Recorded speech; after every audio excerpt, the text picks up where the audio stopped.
Welcome to another episode of Threads of Enlightenment. As it is our custom here, once our guest comes, we turn it over to them and let them tell us everything that they have created. And then we go back and we dissect that information so that we can get to know them better, to understand their journey and learn of their wisdom so that you and I can become better human spirits. But first, I want to thank Nancy for coming because I know our time and your time is precious. I know that your journey and your insight is precious and it is powerful to you. And so I want to thank you that you are coming and offering both to us at this time. Thank you so much for coming to Threads of Enlightenment. Thank you for having me. I'm excited to be here. Nancy, tell them about your book. I know about your book. I was looking at some of the insights that you have. I was listening to the podcast that you've done, and I cannot wait to have this conversation. So talk to the people and tell them what you have done so far. Okay, so I'm a master integrative life coach, and I've written a book that's a self-help book. It's a how to do it so that if you are looking to change your life and you're stuck, there's something you want to do in your life that you haven't done, you can't seem to get over the hurdles to make it happen, and you're not ready to hire a coach of your own, you can take my book and do chapter by chapter and exercises by exercises and do the work on your own. So what I did is I wanted to build something for every level of interaction. So you could start just by reading the book, or you could get my online evergreen course that has 12 weeks of audio lessons and a workbook that go with the book. Or you could go one level higher and do group coaching on Zoom with me and all those other parts to it for 12 weeks with another 10 people, or you could just coach with me one-on-one. So everything is a product of my work, and my work is basically shadow work. I help people uncover the disempowering beliefs that are held in their subconscious that they're not aware of, but rule their operating system. So if you're stuck, if you're not happy, if you're not moving forward, if you're not living the life and purpose that you want to, you're not living up to your potential, it's because you have beliefs that were formed early in life, the first 10 years of your life, and those beliefs were formed to keep you safe, and they did keep you safe. So you should be grateful that you had them because they were formed to keep you safe.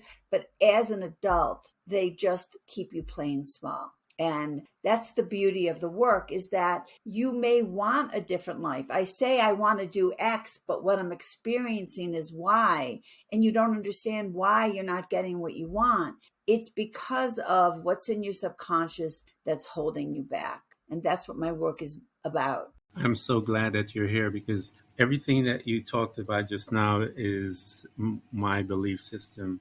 I was stuck and I had to deal with something, and I've mentioned that many times on this podcast. I had to face those beliefs and began to dismantle them so that I can become who I am today. I want to go back with you, Nancy, a little as to way back to your childhood, because we all have been programmed. We all have been instilled these different things. And a lot of those beliefs usually comes on an onset of a trauma, how we interpret a situation that may be very simple, but a young child maybe from their point of view interpret differently, and it becomes a shadow belief system. I want to talk to you. I want you to talk to us. Tell us about your childhood. How were you brought up in your family? Sure. So I actually grew up I was the third child, the third girl. I was the baby. I was my mother's favorite. And so I actually was brought up believing I could do anything, I could be anything. I was really loved, and I had a really happy childhood. However, when I was 5 years old, I was playing with a lighter and I put myself on fire in my living room and I almost died. My mother Hmm. heard me scream. She came and she rolled me in a rug and she put me out. And I spent a week in the hospital with all of Vaseline bandages. But the bottom line is, I have no scars left on my body. I never even got in trouble because they were so happy I was alive. And so I didn't actually give it a lot of meaning. It Hmm. was something that happened. I mean, it was a story I could tell, but honestly, I never thought it impacted my life. Hmm. Fast forward, I'm 50 years old, I'm divorced, and I was in a car accident. And again, I was very shaken up, but I was not badly injured. But I was working with a shadow coach and I was having PTSD. And she took me in and did a session around the accident, telling me that there was something in my subpersonality, some part of me that had something about this accident they wanted me to know. And so I closed my eyes, I got into a meditative state, and what I saw was me at 5 years old in my little dress the day I put myself on fire. And Hmm.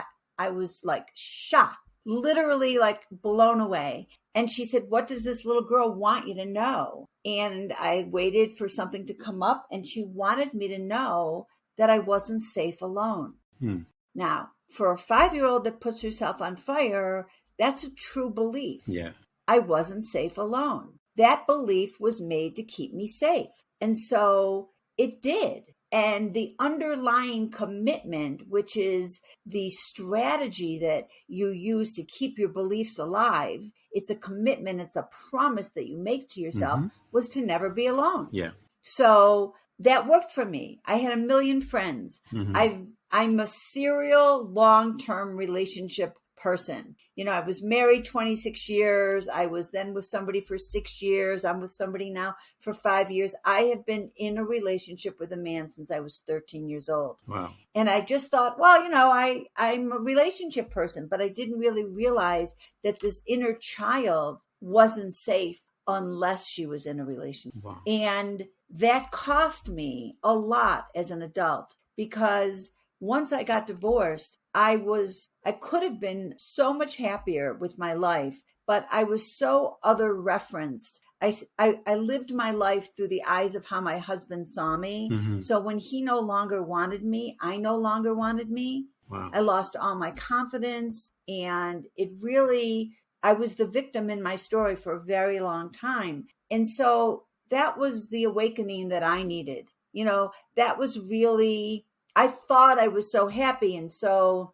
confident and I could do anything, but I always thought it was because I was half of a whole. Yeah. Yeah. I didn't really believe I was whole all by myself. And that was the lesson from my learning. That was the biggest lesson that I needed to learn for the evolution of my soul on this earth this time around. Wow, that is powerful. And as I said before you told that story, trauma, those shadow beliefs or shadow that we believe that we have, it usually, I've listened to so many interviews, I've done so many interviews, and I listen to people and their stories. And it is how that little child interpret a traumatic situation that creates this image within themselves, their being, that they hold close. Like you said, we hold it close to protect ourselves.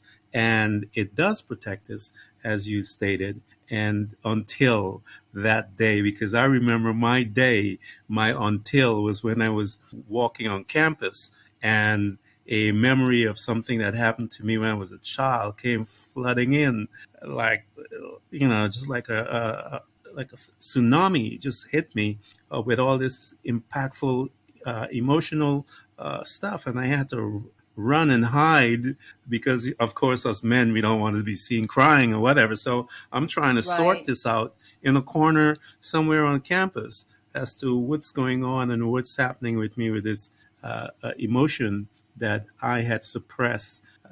But that emotion, once it was revealed to me and I started investigating it governed everything that I did, all my relationships, everything that I did, Everything. Nancy, was governed based on that. And my life journey on this particular plane and this right now is still, I am still walking through aspects of that as each layer keeps coming more and more off. So here you are, you've discovered this. That's at 50. We got so much time to go back, girl. I want you to talk to me about your high school. How did you manage high school after that? Because like I said, these things now begin to, as they give birth, they start manifesting slowly over time in our life. They manifest in high school, they start showing up in college. And then when we become adults, we are walking into this beautiful relationship with something that's absolutely horrendous in our belief system. Talk to me as to how you handled your high school years. How was that? I'm telling you, I had a great childhood and All a the way great high through. school experience, and all the way through. One of the things that happens with shadow beliefs is that one way or the other, we all get down to I'm not good enough Yes. or I'm unworthy. Mm-hmm. Now, for me, I was brought up to that I was worthy and I Mm-hmm. was good enough. Yet when you have an experience like my divorce that made me no longer special because Yeah. my husband no longer wanted me, now I was not worthy anymore. And Yeah. so one way or the other, we all get down there. But in terms of my growing up in my high school and my college, and I got straight A's and I was magna cum laude, and I just was like in a great place. I got married at 21 to the love of my life, and we built a great family. I have 2 sons. I now have 4 grandchildren. So I can look back and see, I have a BA in psychology and sociology, and then I have a master's in education. And then I became a personal trainer and I owned a gym for 16 years. And so from where I sit now, I can look back and piece together how all of these fit together to make me who I am today. Mm-hmm. But my belief as a child, I grew up believing that I was going to be a wife and mother, and that defined me. Mm. And, it's a different generation, but I was brought up that I could do anything. However, whatever I choose as a career should fit into me being a wife and mother first. Wow. And, I don't necessarily think that that's what girls are learning today, thank goodness, but that is the mixed message that I got. I could be anything, but, love and life meant taking care of others and putting others first. So those are my shadow beliefs. They didn't come out of trauma. Like, not all shadow beliefs come out of trauma. Sometimes they just come out of Programming, Nancy. It's how we are programmed. programming. Yeah. Exactly. Society. So for example, exactly. Yeah. So for example, as a woman, I don't think there's any woman, it's a rare woman, let's say, that doesn't have body issues, rare woman. And I grew up watching my mother always be on a diet. So I grew up with the shadow belief that love and life means struggling with weight. Mm. So no matter how thin I am, I always feel like I'm not thin enough. Wow. And that's my shadow belief. And trust me, there's a zillion women that are right behind me.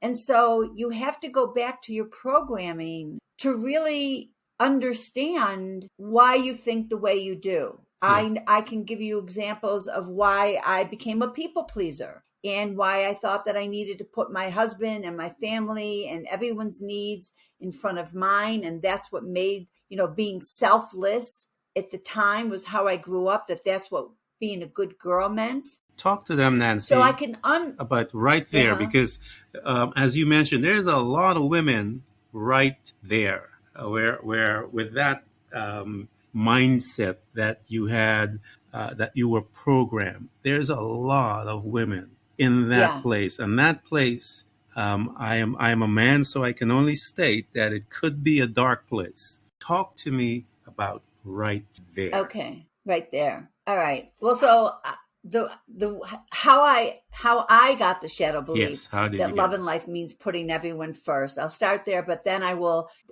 talk about how it affects we as grown-ups, as women, how it affects us. But for me, I was 5 years old. I was in kindergarten, and I was watching I Love Lucy, and my father came home in the middle of the day and very nicely asked me if I wanted to go with him to this market that was about 45 minutes away to go grocery shopping with him. I said, "No, Daddy, I'm going to stay home and watch TV." And he said, "Okay." And he left. Mm-hmm. My mother walks in the room and literally screams at me, bloody murder, that my father came home out of his busy day to spend time with me and how selfish I was. And I became hysterical. And we jumped in the car. There were no cell phones then. We jumped in the car, and I think we caught my dad like 30 minutes in. I'm crying the whole time. My mother shamed me. Yeah. And I'm sure she was trying to teach me a lesson. But if those of you who are listening, if you can think back to times in your life that you were shamed, there's a shadow belief there. Because shame means you're not a good person. It's different than guilt. Guilt means you might have done something that wasn't good. Shame makes you think you're not a good person, and that stays with you. And years later, in my book, I talk about that exact experience. My mother doesn't even remember it. No. It changed my life. My mother doesn't even remember it. Yeah. And that's the thing about shadow beliefs, is that it happens in an instant. Mm-hmm. And the people around you don't know. They're not responsible for you making that belief. You're making it. You're doing it. But so for we women, and there's a lot of us that are people pleasers who do put everybody's needs in front of our own, who twist ourselves up like a pretzel to become digestible to other people. All of these things we do make it impossible for us to have healthy boundaries. Yeah. Because we don't even know we deserve to have our needs met. We're so busy putting other people's needs first that we don't even take stock of what our own needs are. And then what happens is like trying to push a beach ball into the pool, under the water. You push it and you push it and you push it, and it comes flying out sideways. That's what happens when we stuff our needs down. Yeah. All of a sudden, out of nowhere, we're screaming at our partners or our children, why aren't our needs being met? Why doesn't anybody think about me? What, blah, blah, blah, blah, blah. And so what we women have to learn is that when you become selfless, you disappear. Yeah. There is no you. I'm not advocating for people to go out in the world and become selfish people, but I'm saying you have to balance the two. Yeah. And you have to learn to love yourself and trust yourself and get quiet enough and ask yourself, what do I want? What do I need? And then you have to make yourself a priority. And if you don't make yourself a priority, nobody else will. People are not mind readers. Yeah. If you don't know what your needs are and ask for them, you cannot expect other people to. I think. And so if you want, go ahead. No, you go ahead. Go ahead. Finish your thought. Oh, if you want to learn to set healthy boundaries, you have to first start by making yourself a priority and getting comfortable with asking for what you need. And when I work with clients as a boundary coach, I help you script it out so that you make it about you, even when you're asking somebody for a request. I feel very disrespected when you talk over me in a meeting. Would you be willing to wait till I'm done talking before you speak? Or I feel really angry when you leave your clothes on the floor. Would you be willing to just put them in the bucket? Everything is about, I feel X when you do Y. Would you be willing to do Z? It's an ask. Yeah, I think this is one of the things, the reason why I wanted you to talk about that space right there, Nancy, because I believe society has a great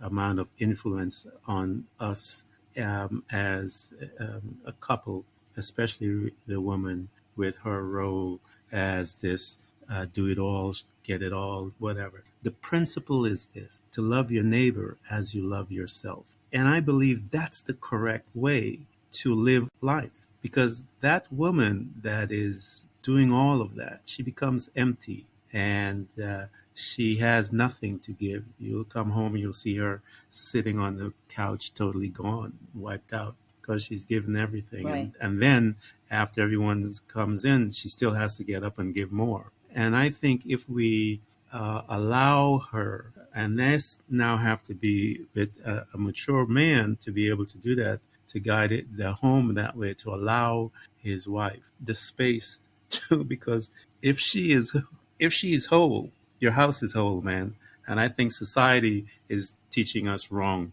So here you are. You learned your lesson at 50. That's a powerful lesson to learn because it leads to some place, and I want to get to there. And this journey of identifying yourself with someone else, and they have created the vision of what you ought to be, and so forth. Talk to me, Nancy, about your journey from that divorce, because that was your life changing space.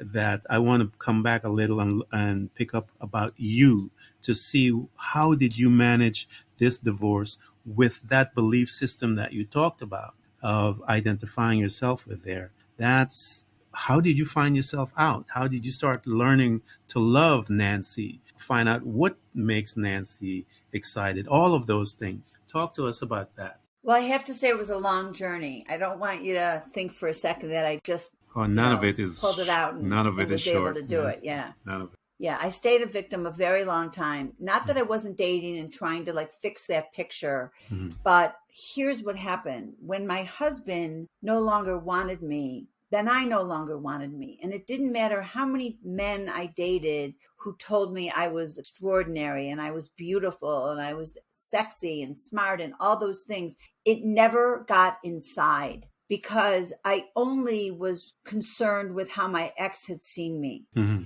And so that was one part of the issue. The other part of the issue is that he went on to live a very big life. You know, he married somebody who was 2 years older than my sons and 23 years younger than him.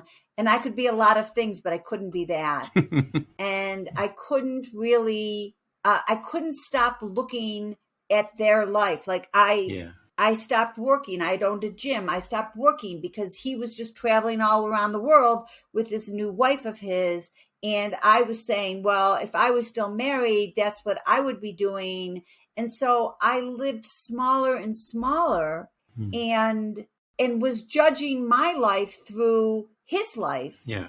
And it took me a really long time to recognize that I needed to stay out of his business. There was my business, there's his business, and there's God's business. Yeah. And anytime I came out of my business, I was going to get hurt.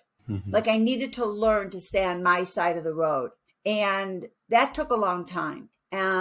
I was in another relationship. It wasn't until that relationship ended that I really realized that there are lessons here that I'm not learning. And that's when I first started to get a coach and I started to uncover, like you had said, the layers. You know, we're all like onions and we have layer after layer after layer. And I really started to take a deep dive into myself.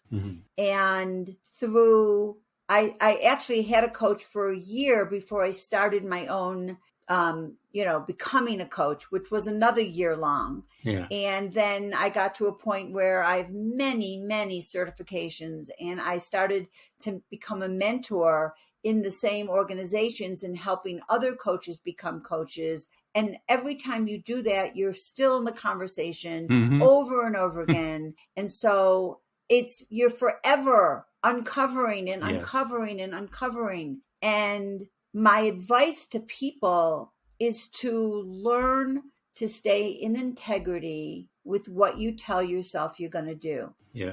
And it's not always easy to do. That's why coaches are great, because we become your accountability partner, because it's way harder to keep yourself accountable, because we've all learned over our lifetime, that what we tell ourselves we're going to do, we don't really have to do. Yeah. You know, I'm going to lose 10 pounds. Well, you forget about it.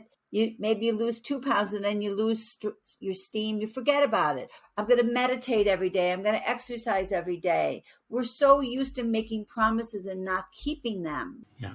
And what happens when you do that is you don't trust yourself. And if you don't trust yourself, then who's going to trust you? So self-love and self-confidence and self-trust all come from taking tiny little steps one at a time, following through, staying in integrity with what you tell yourself you're going to do. And it doesn't matter if you fail, because if you fall, you're falling forward. You're so proud of yourself for taking the chance and sticking with something. Yeah.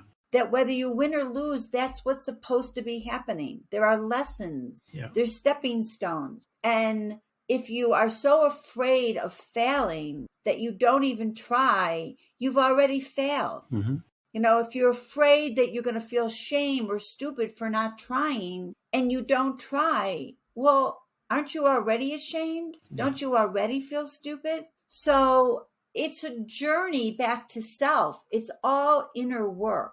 And I think that people out there who are not making themselves a priority and are not following through with their commitments and are living in fear of failure, fear of success, fear of looking stupid, fear of not being enough, fear of being found out, whatever. If you live in those fears and you don't move forward, then you think that other people are fearless, that they're in a fearless state, and that's why they can move forward. Nobody is in a fearless state. Nobody does. Not a single Those of soul. us who move forward, not a single soul. Yeah. Not a single soul. Yeah. I have learned that if I'm afraid to do something, that's my impetus to do it. I Same. must do it. Yep. That Same here. growth is waiting for me on the other side of that. Blessing is beyond And that that's fear. why I'm passionate. Yeah. The blessing it's on the other is side. on the other side. You have to embrace it. And my journey with love, falling in love with myself, I took it to the extreme in the sense that, and my friends and my family and all of them would laugh at me, Nancy, because of how I did it. Because my thing was shame. I was wearing shame as a cloak that covered my entire being. And when I started my journey to free myself from that cloak that I had for all the life that I had until that time, I would walk around and kiss myself. I'd kiss my hands and say, I love you. And one day the revelation of who I was crept into my being, and I lost my mind. I started screaming and rejoicing and dancing as to how precious that I truly am. And I started teaching my children the same lesson that I received once I opened myself to learning. And that is this, that I am an endangered species. I am one of a kind. I mean, I am definitely one of a kind, so much so that my fingerprint, they have industries that are built on how unique each and every one of us are. The retina, the fingerprints, voice recognition. I mean, they have industries built on your uniqueness, that when you die, that house that you are in will never be here again. That fingerprint is gone. That voice is gone. We have billions of people on the earth, and yet your voice is distinct from all of them. Your fingerprint is distinct. That, Nancy, is someone who is truly endangered. You're one of a kind. So you must give yourself the honor, the respect. You must be able to be honorable to your words, to what you say. I tell people the reason why you're stuck is because you haven't found your statement of faith. That statement of faith means that you believe there's more than life itself. And when you make that statement, you will do the corresponding work that is necessary to manifest your statement. You have to believe it. You have to, as you stated, you believed it so much so that you began to study. You went and got yourself a coach to help you. It caused you, your statement of faith caused you to take the corresponding actions in order to get the outcome that you desire. People are stuck, Nancy, because they haven't figured that piece out. Oh, that's beautiful. Yeah, I love that we're an endangered species. And I feel passionate about helping people get Same. unstuck. I Yeah. feel sad for people who are stuck Yeah. and living in their fears instead of their faith. It's You painful. have to have a faith that everything Yeah. happens for a reason. Oh, yeah. It's so painful. Yeah. And it's the same story. I hear the same story. Like, we are the microcosm of the macrocosm. How Yeah. you show up in one area of your life is how you show up in all areas All of your area. life. So if you're afraid or stuck in one area, you're afraid and stuck in many areas. Yeah. And I have clients and friends, and I can feel how stuck and fearful they are. Yeah. And they will talk about it, yet they never move beyond it. Yeah. It's always holding them back. And I don't have that fear anymore. I have so much love and trust and confidence in myself. Yeah. You know, we're all responsible. Every choice we make matters. Every choice we make today is the crystal ball of our tomorrow. Mm-hmm. You want to know what your life's going to look like tomorrow? Look at your choices today. But for me, because I've evolved to a place where I trust in what I'm going to do, I being responsible for my choices makes me feel amazing, because I know if I'm the only one that's responsible, I'm going to get it done. Yeah. Because I'm a get it done kind of girl. Yeah. So you have to get to that place where you understand that you are in charge of your choices. And if you choose by not doing something, that's a choice. That's a choice. But Nancy, we call it in it's, you know, and we have all kinds of terminology for it, but it's, as you stated, and one of your things that I heard, you said you're an autopilot, and a lot of people live there, because I worked in a skilled nursing facility, and I was sitting down with people in their 70s, 80s, and 90s, and so forth, and they didn't know anything about who they were. And to me, that was such a painful place to be. But it sparked me that's not what it sparked me to a different choice. And it is not an easy choice. People think that this walk of self-development and loving the self is quick. It is not a quick thing. It is a walk of courage. It is everything that you had mentioned. The fear will keep you there, and you have to be courageous to stand up, to believe something. And the reason why people like you are there, I believe, a coach does, is point right back to them, to make them aware of the greatness that is within them. And what is that coach trying to do? Try to shift their perspective of how they're looking at themselves within that situation. I'm a Christian, and I tell people Jesus was one of the first life coaches that we read about, because every time he did anything, he walked on water. The disciple will say something to him, and he'd look at them and says, "But where is your faith?" I mean, you can do the same thing I'm doing. And he's like, I don't understand what you guys are talking about. You can do the same thing. And that is what a life coach does, is they know the type of questions to ask to bring the outcome that you yourself desire, but you didn't know the type of question to ask.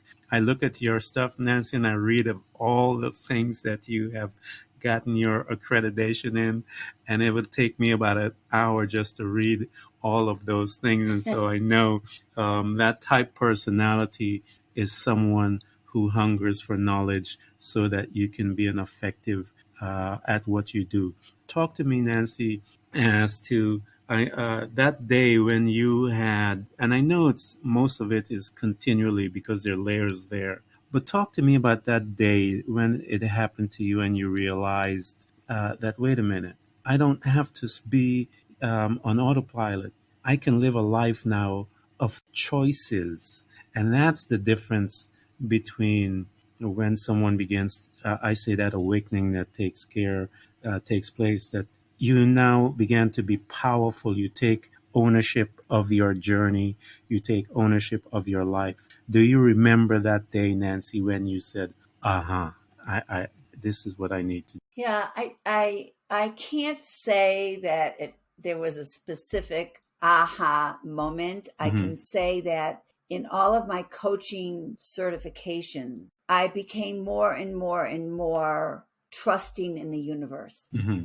that the universe has my back. that everything is going to happen exactly as it's supposed to happen. And so I could like give up being the general manager of the universe Mm-hmm. because the universe was out there. And if I could just trust that everything was for me, not to me, but for me, and that I just had to listen. See, I've had some experiences in my life that when I didn't listen, I got bigger lessons. Yeah, always. A lot of those are around my health and my body. I'm an over exerciser. If I have any kind of addiction, it's to exercise. And so 2 times in my life, I over exercised to the point of letting my immune system get crashed. And the first time I ended up with melanoma. And the second time was after Kilimanjaro because I had because between the melanoma and the Kilimanjaro and the adrenal fatigue, I had made a promise, a commitment to myself to never do more than 2 things in a day in terms of exercise. Like I could ski and I could hike. I could hike and go to yoga. Yeah. I could bike and go to yoga, but I couldn't ski and hike and go to yoga. Yeah. I had to have some balance, and I had to spend more time working in to balance how much I was working out. And I was fine for a very long time, but Kilimanjaro and training hard for 6 months gave me the excuse to not listen to my body again. Mm-hmm. And then I got sick again. And so now I'm on top of it. Like I don't need a third lesson. And so getting out of autopilot for all of us is a matter of looking at our life and seeing, where are we on autopilot? Where are we numbing our feelings? Where are we over shopping or overeating or over drinking or over social mediaing? Or what are we doing to numb out so we are not aware of our feelings? We don't have to feel our feelings. We don't have to make choices. We can just go along to get along. Any of you that are out there and are listening to this, you're on autopilot, and you have to move forward in your life. You have to first wake up from that trance and see the areas in your life where you're stuck, where you're just going through the motions, where you're not feeling your feelings, and then come up with action steps that are going to keep you out of autopilot. They need to be honest, make a commitment that you're. They need to be. That's the space where you need to be honest with yourself. Yes. And when you answer those questions, you have to be honest. You cannot lie. If you lie, you're not going to move. And once you begin to become honest with yourself, that is, to me, where you begin the transformation, the honesty, that pure thing. Because what have you discovered when you become honest? You're going to discover your statement of faith, that thing, as you begin to rip away all those other beliefs and whatever, that little thing that sits there. And when you reach there, you will make the agreement to move forward. Life is a sum of your agreements. And so you made an agreement to yourself, and your agreement to yourself, Nancy, was, I can only do 2. And the minute you broke that, the universe came knocking at my right door. Back. Because you disagreed, you were not honest with yourself, and because of that, it cost you something. And so your agreement that you make are what I call those statement of faith. And the reason why I keep saying that, Nancy, is because you've got to believe this thing more than anything else, because it's going to guide you. Number 1, it's going to make you get up. Number 2, it's going to guide you when the times get tough, when you don't want to do the extra step. That statement will come up and it'll rise, and you will get this strength that you didn't know was there from that agreement that you made to yourself. Talk to them, as you said, to get unstuck. You were talking about where I interjected about being honest with yourself, because that's where I believe is the true beginning. And recognizing that every choice matters and that you are responsible for your choices. And something you said about loving yourself and the statement of faith is that the way you feel about yourself for staying in alignment with your choices is what makes you love yourself. Yes. So recognizing that every choice matters, that you're the one that's responsible, is a gift. Mm-hmm. And when you're out of autopilot and you're recognizing your choices, you're asking yourself questions, Hmm. will this propel me forward or keep me in the past? Is this an act of faith or is this an act of fear?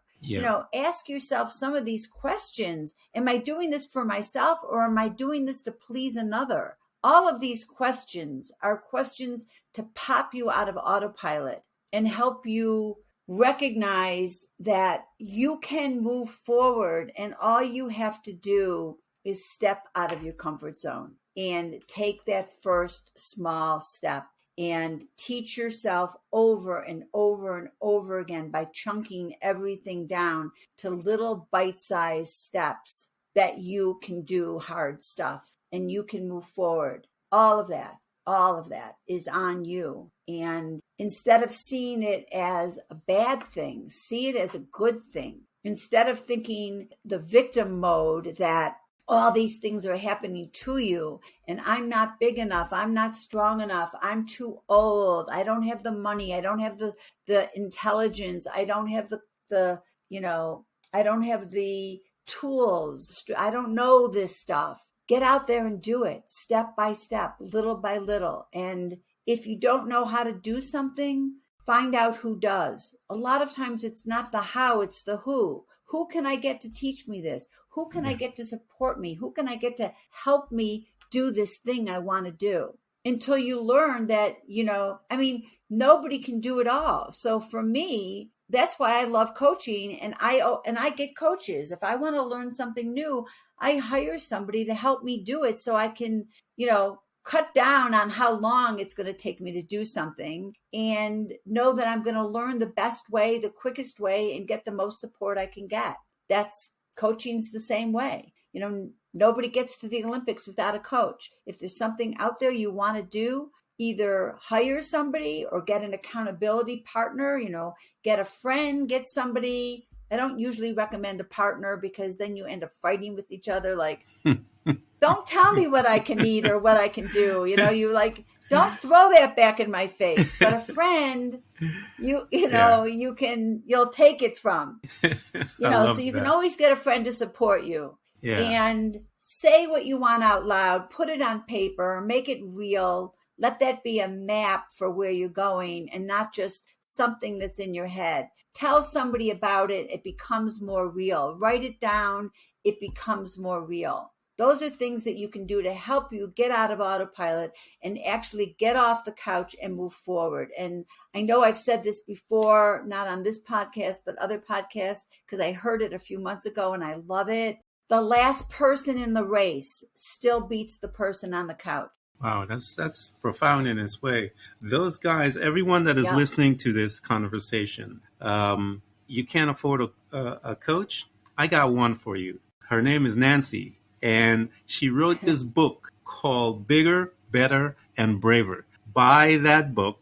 Give it to your friends. Give it to your mother, your grandmother, everybody. Just buy the book because that is your personal coach. And Nancy, I always tell them when you buy and you purchase the book of someone that has gone through that journey, what you are, when you're reading, you're having that private time that she talks about. You're having that one on one that you can still call her and get that, but you can also get it with the book. You can sit down, Right. find your space of comfort, get your tea, and Nancy will be coaching you as you read those books because the insight that she will give to you are right there in between those lines written down because she knows it, she has lived it, it is a part of her. And when you read those words, you're actually hearing her speak to you. So you can get a private one on one for really cheap. I keep telling Yeah, people you about this can. stuff, Yeah. but buy the book because you have deposited all of those things that you have learned in the journey. And the book is designed to be a how to get you connected into your lifelong dream that you want to attain. And if you need additional stuff, get in touch with her, call her up, get to her space, get to her website, get into the programs so that she can usher you and to get you to create the best you possible on this space while we occupy this beautiful planet of ours. Nancy, I want you to talk to me about one, because you have acquired much as to all of your certification. And what it shows me is just someone that, as I mentioned, someone that is driven to learn, to become proficient in the art of dealing with people and to help someone to become the best person possible. Talk to me, Nancy, as to when you had a conversation with one of yours. If you can recollect, just pull one of them because I know you have tons of them, of when you, after a series of conversation, that person, that light bulb moment took place, and boom. Talk to me about that space, because the freedom that they receive brings you to that other Mm. gift and life that I tell the audience, that the ones that are living from their gift, we live in a space of joy. Talk to me about that. Well, because I'm a shadow coach, I work with people every day, and the aha moments when they figure out what's been keeping them stuck Yeah. is like a light bulb goes Yeah. off. And it's not a place where they then beat themselves up for having it, Mm-hmm. because those beliefs were there to protect you, and they Yeah. did. But, I'll give you an example. I had a very successful 60 some odd year old CEO client who was miserable and hated his job, and he thought his marriage was also like not Mm. working. And we started to work together, and very quickly he realized it wasn't his marriage, and he just wasn't happy within himself, Mm-hmm. and he wasn't happy in his job. And the shadow belief that we uncovered was that he needed to make his parents proud. And Mm. as a little boy, his older brother was like the bad boy who did everything wrong, who caused his parents a lot of pain. And he had made the belief that he was going to always make his parents proud. Mm. Here he is, 65 years old, successful, a father, a grandfather, and his parents were proud. Yeah. And he didn't need to stay in this job any longer Yeah. because that wounded little boy thought that he couldn't leave. Yeah. And he gave notice. He left his job. Within a week, he was given 3 other better opportunities that he loved. Mm-hmm. He's so happy. He thinks I'm like the best thing that ever happened. It's really pretty funny. It's really, really pretty funny. But it was just inside of him. Yeah. Or women who are afraid. Like, I'm not the only woman out there who has this belief that they're not safe alone. I had a client who uncovered that when she was like 4 years old, her father, she kept getting out of bed at night, and her father came in and screamed at her that he was going to put her in the basement and lock the door if he yelled one more time. So she's always been afraid to be alone. I mean, on and on and on. So many women who have been sexually abused, who then think that they need to be invisible. Yeah. And so they become anorexic, or they become obese. All these things they do that they think they're being invisible, which really isn't making them invisible, but they think that it is. And all of these beliefs. So they uncover such amazing why their voice doesn't matter. And just why they won't be chosen. Yeah. Mm-hmm. Yeah. Why they won't be chosen when they uncover that, this sibling was this one's favorite, and this sibling was that one's favorite, and they were nobody's favorite. And, or they had a child with special needs, or a sibling who died, and they thought they had to be perfect, or they were going to die. I mean, we have such beliefs inside of us that are controlling us. Yeah. And we have to uncover them so that they lose their power. Yep. Because once you uncover them as an adult, you can say, oh, wow, that's not true anymore. Yeah. And yet you are never going to get to that place if you don't uncover them. They have all the power as long as they stay in your subconscious. Yeah, I agree. And those, again, that are listening to us, Nancy is here, and that's one of the reasons why I'm excited that she came, is so that I want you guys to know that someone is here, trained and ready for you to get in touch with them so that she can usher you and walk with you, hold your hands. She loves this stuff. You can hear it in her I do. voice. You can talk you can pick it up that her energy is all about this and bringing you to a space of freedom, a place of making choices, and to disconnect you from that space where we call autopilot, and so that you can become the best you. Nancy, I want to thank you for coming, Threads of Enlightenment. This has been fun. I've had so much fun with this particular conversation because, again, your energy, your excitement, and your accomplishment that you have done and what you're doing today. Thank you so much. Thank you.